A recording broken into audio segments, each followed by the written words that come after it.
আসসালামু আলাইকুম। আশা করি সকলেই ভালো আছেন। প্রিয় চাকরি প্রত্যাশী ভাই ও বোনেরা, আজকে আমি আপনাদেরকে নতুন একটা নিয়োগ সার্কুলার দেখাবো। যেটা হচ্ছে সিভিল সার্জনের কার্যালয়, যেটাকে আপনারা অনেকেই স্বাস্থ্য সহকারী পদের নামটা শুনে চেনেন।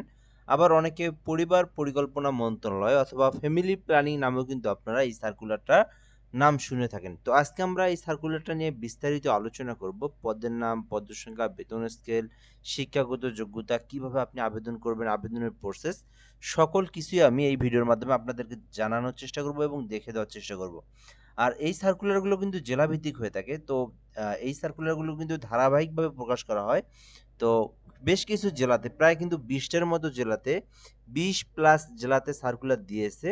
আর বাকি জেলাগুলোতে কিন্তু এখনো সার্কুলার দেয় নাই, সেটা সামনে দিবে। তো এই বিষয়গুলো নিয়ে আলোচনা করব। কোন কোন জেলাতে দিয়েছে, কোন কোন জেলাতে দেয় নাই, কবে দিবে, সবকিছু আমি আপনাদেরকে জানাবো। শুধুমাত্র এই ভিডিওটা সম্পূর্ণ দেখবেন শেষ পর্যন্ত, তাহলেই সকল তথ্য আপনি এই ভিডিওর মাধ্যমে আপনি জানতে পারবেন। আরেকটা বিষয় হচ্ছে, যারা আমাদের চ্যানেলে নতুন আছেন বা নতুন দেখতেছেন, চ্যানেলটিতে অবশ্যই সাবস্ক্রাইব করে রাখেন। এই চ্যানেলটিতে বাংলাদেশের সরকারি যত নিয়োগ সার্কুলার প্রকাশ করা হয়, আমাদের এই চ্যানেলে আপলোড দিয়ে থাকি সেটা।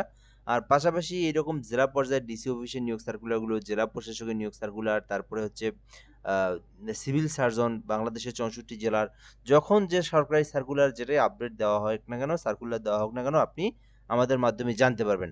তো এখান থেকে আমরা দেখব, এখানে আপনার বলা আছে যে খাগড়াছড়ি পার্বত্য জেলা পরিষদে স্থানান্তরিত সিভিল সার্জন কার্যালয়ে আওতাধীন নিম্নবর্ণিত বিদ্যমান শূন্যপদসমূহে নিমিত্তে বাংলাদেশের প্রকৃত নাগরিক ও খাগড়াছড়ি জেলার পার্বত্য জেলার স্থায়ী বাসিন্দাদের নিকট থেকে দরখাস্তর আহ্বান করা হচ্ছে। তো এইটা একটা জেলা প্রশাসক, সরি, এটা একটা জেলাভিত্তিক নিয়োগ সার্কুলার এবং এটা কিন্তু খাগড়াছড়ি জেলার সিভিল সার্জনের কার্যালয়ে নিয়োগ সার্কুলার এটা প্রকাশ করা হয়েছে। তো এইটাতে কিন্তু আবেদন চলমান রয়েছে। এখানে অনেকগুলো পদসংখ্যা রয়েছে। তো এই ভিডিওটা যদি আপনি দেখেন, তো এইটা দেখলে হবে কি, স্বাস্থ্য সহকারী যে পদটা, এটা কিন্তু বাংলাদেশের ৬৪ জেলার সবগুলোই একই। একই শিক্ষাগত যোগ্যতা, একই গ্রেড, সবকিছু একই। তো আপনারা একটু দেখবেন তাহলেই জানতে পারবেন। তো এখানে ১ নম্বরে রয়েছে কম্পিউটার অপারেটর, যেটা হচ্ছে ৬০ মুদ্রাক্ষরিক কাম কম্পিউটার অপারেটর, যেখানে একটি পদ রয়েছে ১৪ গ্রেডের। তো ৬০ মুদ্রাক্ষরিক কাম কম্পিউটার অপারেটরে যদি আপনি আবেদন করতে চান, সেক্ষেত্রে আপনার শিক্ষাগত যোগ্যতা প্রয়োজন। অনার্স অথবা ডিগ্রি পাস করলে আপনি আবেদন করতে পারবেন। তো এটা সকল জেলার, অর্থাৎ আপনি একটা বিষয় কি, আপনি যদি এই সার্কুলারটা দেখেন, এইখানকার পদের নাম এবং এডুকেশনাল কোয়ালিফিকেশন যেটা, সব সার্কুলারে সেটাই। ঠিক আছে? তো একটা দেখলে সবগুলোই হবে। তো এইটা হচ্ছে ৬০ মুদ্রাক্ষরিক কাম কম্পিউটার অপারেটর ১৪ গ্রেডের, অনার্স অথবা ডিগ্রি পাস করলে আপনারা এটাতে অ্যাপ্লিকেশন করতে পারবেন। আর এইটার জন্য যেহেতু ৬০ মুদ্রাক্ষরিক, সেহেতু কম্পিউটার যে টাইপের যে গতি যেটা, সেটা কিন্তু ৪৫ শব্দ। বাংলায় এবং ইংরেজিতে ৭৪ শব্দের গতি থাকতে হবে। বেসিক কম্পিউটার সম্পর্কে জানা থাকতে হবে, যেমন ইন্টারনেট ব্রাউজিং, তারপরে হচ্ছে আপনার PowerPoint, MS Word, MS Excel, এগুলো সম্পর্কে আপনার বেসিক নলেজ থাকলে আপনি অ্যাপ্লিকেশন করতে পারবেন বা আপনি এটাতে উত্তীর্ণ হবেন। ২ নম্বরে রয়েছে অফিস সহকারী কাম কম্পিউটার মুদ্রাক্ষরিক, যেটা কিন্তু ১৬ গ্রেড। তো এই পদের নাম তো আপনারা সকলেই শুনছেন। বেসিক্যালি এটা সকল সরকারি নিয়োগ সার্কুলারগুলোতে এটা আপলোড মানে এটা প্রকাশ করা হয় বা এটা এই পদের নামটা দেওয়া থাকে। তো এখানে ৬টি পদ রয়েছে অফিস সহকারী কাম কম্পিউটার মুদ্রাক্ষরিক ১৬ গ্রেডের। তো এই সিভিল সার্জনে বাংলাদেশের ৬৪ জেলার প্রায় সব সার্কুলারে কিন্তু এই পদের নাম থাকে। কেননা এইটাতে কিন্তু শূন্য পদের তালিকা থাকে, অর্থাৎ শূন্য পদ থেকে থাকে। সেক্ষেত্রে এই পদটা কিন্তু থাকে। তো এইটাতে আবেদন করতে শিক্ষাগত যোগ্যতা হচ্ছে উচ্চ মাধ্যমিক, অর্থাৎ অফিস সহকারী কাম কম্পিউটারে আবেদন করার জন্য উচ্চ মাধ্যমিক এইচএসসি পাস করা থাকলে আবেদন করা যায়। আর এইটাতে কিন্তু এইচএসসির পাশাপাশি যেহেতু কাম কম্পিউটার মুদ্রাক্ষরিক, সেই ক্ষেত্রে কিন্তু কম্পিউটার সম্পর্কে বেসিক নলেজ, বেসিক এক্সপেরিয়েন্স থাকার প্রয়োজন। যেটা হচ্ছে আমি বললাম, টাইপ করতে পারা। বেসিক্যালি এই পদগুলোর কাজ হচ্ছে আপনাকে ১ম এ টাইপ করতে দেয়। টাইপে উত্তীর্ণ হলে আপনাকে নিয়োগ দেওয়া হয়।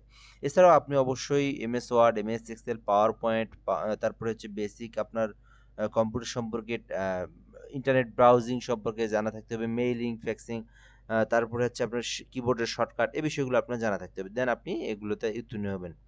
তো ৩ নাম্বার যেটা, সেটা হচ্ছে স্বাস্থ্যকর। এই পদটা কিন্তু একেবারেই বিশাল বড় একটা পদ হয়ে থাকে। বাংলাদেশের ৬৪ জেলায় যতগুলো স্বাস্থ্য সহকারীর সার্কুলারে দেখবেন স্বাস্থ্য সহকারী পদটা, তো এই পদের হচ্ছে মূলত এলাকা ভিত্তিক, ওয়ার্ড ভিত্তিক হয়ে থাকে। তো দেখবেন যে জেলাটা যত বড়, সেই জেলায় স্বাস্থ্য সহকারী পদটা তত বড় হয়ে থাকে। আর এখানে আরো একটা বিষয় হচ্ছে, সেটা হচ্ছে আ শূন্য পদের তালিকা। মনে করেন আপনার যে জেলায় হোক না কেন, সেই জেলাতে যদি শূন্য পদের সংখ্যাটা যদি জেলাটা বড় হয়ে থাকে, ওইখানে পদের সংখ্যাটাও বেশি হয়। আবার যদি শূন্য পদের তালিকাও সেই ক্ষেত্রে ওই জেলাগুলোতে বেশি থেকে থাকে, ওই জন্য ওই পদটা বেশি হয়ে থাকে।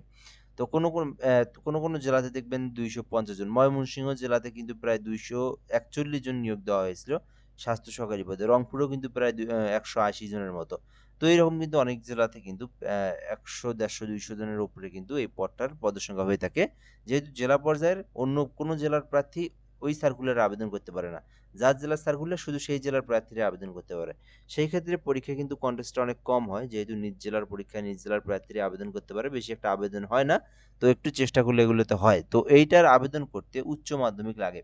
তো বাংলাদেশের 64 জেলার সকল সিভিল সার্জনের স্বাস্থ্য সহকারী পদে আবেদনের জন্য উচ্চ মাধ্যমিক অর্থাৎ এইচএসসি পাস করলে আবেদন করা যায়। আর 4 নম্বরে রয়েছে ড্রাইভার, একটি পদ রয়েছে। এটা হচ্ছে 16 গ্রেডের। এটা শুধু অষ্টম শ্রেণী পাশেই কিন্তু আবেদন করা যায়। জাস্ট আপনি অষ্টম শ্রেণী পাস করছেন, তাহলে আপনি ড্রাইভার পদে অ্যাপ্লিকেশন করতে পারবেন। তো এখান থেকে বুঝলেন আপনি আপনার শিক্ষাগত যোগ্যতা অনুযায়ী যে পদে ইচ্ছে সেই পদে অ্যাপ্লিকেশন করতে পারবেন। আর অন্যান্য সার্কুলারে আরও কিছু পদের নাম থাকে, যেমন ভান্ডার রক্ষক, তারপরে হচ্ছে আপনার এরকম আরও কিছু পদ থেকে থাকে, সে পদের আপনার তথ্য দেওয়া আছে, ওই অনুযায়ী আপনার অ্যাপ্লিকেশন করবেন। আচ্ছা, এরপর আমরা এখান থেকে দেখব, তো এই যে খাগড়াছড়ি, এটা হচ্ছে যেহেতু পার্বত্য অঞ্চলের একটা সার্কুলার, এইটা একটু ডিফিকাল্ট। বাংলাদেশের 64 জেলার মধ্যে 63 জেলার আবেদনই কিন্তু অনলাইনের মাধ্যমে অ্যাপ্লিকেশন করতে হয়। বাট এইটা হচ্ছে আপনার অফলাইন, অর্থাৎ হচ্ছে আহ, সরাসরি গিয়ে আপনাকে তথ্যগুলো বা ডকুমেন্টগুলো আপনাকে পাঠিয়ে দিতে হবে, অথবা আপনি কুরিয়ার অথবা ডাকযোগের মাধ্যমে পাঠাবেন। এটা শুধুমাত্র খাগড়াছড়ি জেলার জন্যই। অন্য সার্কুলারে কিন্তু অনলাইনের মাধ্যমে আবেদন, অনলাইনের মাধ্যমে সবকিছু। তো এর আগে একটা বিষয় বলে নেই, আপনারা যারা জানতে চান যে কোন কোন জেলাতে সার্কুলার দিয়েছে বাট কোন কোন জেলাতে দেয়নি। তো দেখেন, 2025 সালের কিন্তু এই সার্কুলারগুলো কিন্তু 25 সালের এখানে একটা বিষয় আছে। অর্থাৎ 64 জেলার মধ্যে 20 প্লাস জেলা। তো আমি যদি একটু আপনাদেরকে বলি এখান থেকে কোন কোন জেলাতে সার্কুলার দিয়েছে, এটা কিন্তু আপনারা পাবেন না। তো আর যে জেলাগুলোতে দেয়নি তাদের সার্কুলারগুলো কিন্তু সামনে আসবে, ঠিক আছে? যেমন আপনার ময়মনসিংহ একটু আগে বললাম, মুন্সিগঞ্জ, তারপরে এদিকে রংপুর, তারপরে হচ্ছে আপনার জয়পুরহাট, রাজশাহী। এই রাজশাহী কয়েকদিন আগে আবেদনের সময় শেষ হয়েছে। রাজশাহী, তারপরে হচ্ছে চাঁদপুর, তারপরে হচ্ছে আপনার নেত্রকোনা, তারপরে নোয়াখালী। আহ, এই জেলাগুলোতে কিন্তু সার্কুলার অলরেডি দিয়ে দিছে। 25 সালের এগুলো হচ্ছে আপনার নভেম্বর, ডিসেম্বর, অক্টোবর, নভেম্বর, ডিসেম্বরে দিয়ে দিছে। এগুলো জেলাতে আর দিবে না। এগুলো জেলাতে আবার ওই 26 সালের ডিসেম্বরে, জানুয়ারি, ফেব্রুয়ারিতে আবার পাবেন। এগুলো আর পাবেন না। বাকি যে জেলাগুলো দেয় নাই, এই জেলাগুলো কিন্তু হয়তো নির্বাচনের কারণে এই সার্কুলারগুলো একটু ওয়েটিং করতেছে, বা হয়তো বা নিজ নিজ অধিদপ্তর অন্যান্য কাজে ব্যস্ত আছে। তো এগুলো দিচ্ছে না, হয়তো সামনে কয়েকদিন পর আপনারা এই সার্কুলারগুলো আসবে, আপনারা পাবেন তখন। হ্যাঁ, চট্টগ্রামও দিয়ে দিছে, চট্টগ্রাম জেলার সার্কুলারও কিন্তু দিয়ে দিছে। যে কয়টা জেলার নাম বললাম, প্রায় 10-15টা জেলার নাম বললাম, এগুলো দিয়ে দিছে। আপনারা আর পাবেন না এই সার্কুলারগুলো, আপনাদের সময় শেষ হয়ে গেছে। আপনারা আবার 25 সালের শেষের দিকে গিয়ে পাবেন।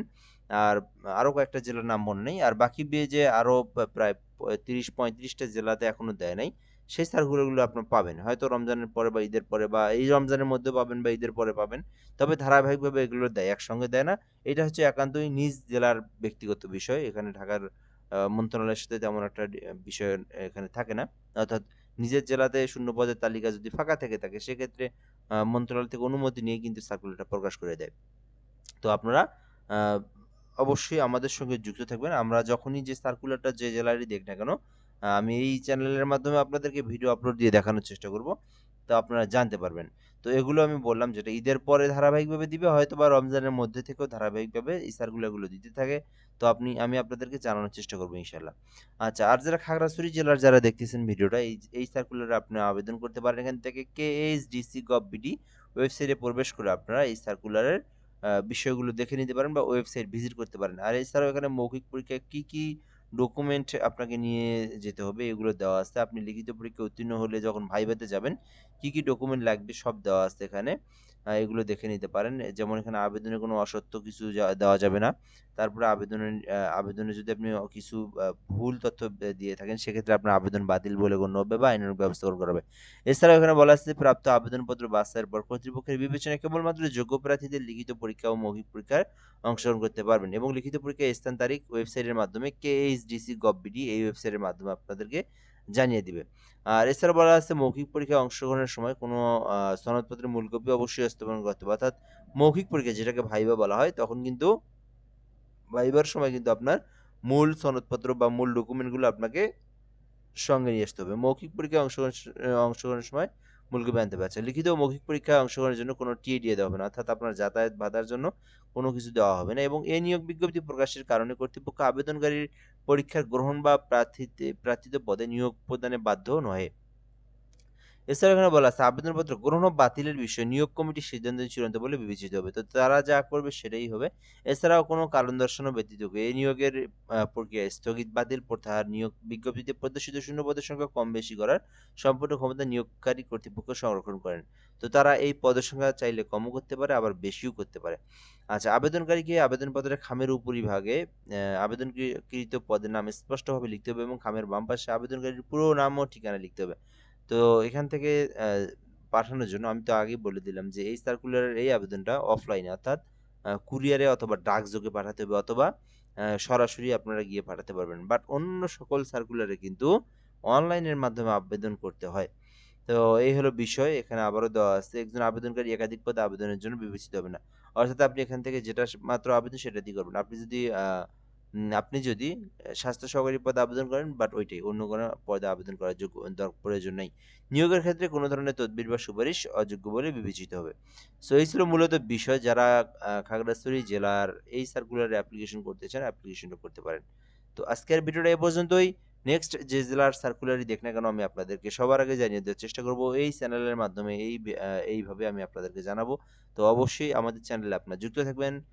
সার্কুলার প্রকাশ হওয়ার পর আপনারা সবার আগে ভিডিওটা আপনি ইউটিউবের মাধ্যমে পেয়ে যাবেন। তো ভালো থাকবেন। আসসালামু আলাইকুম।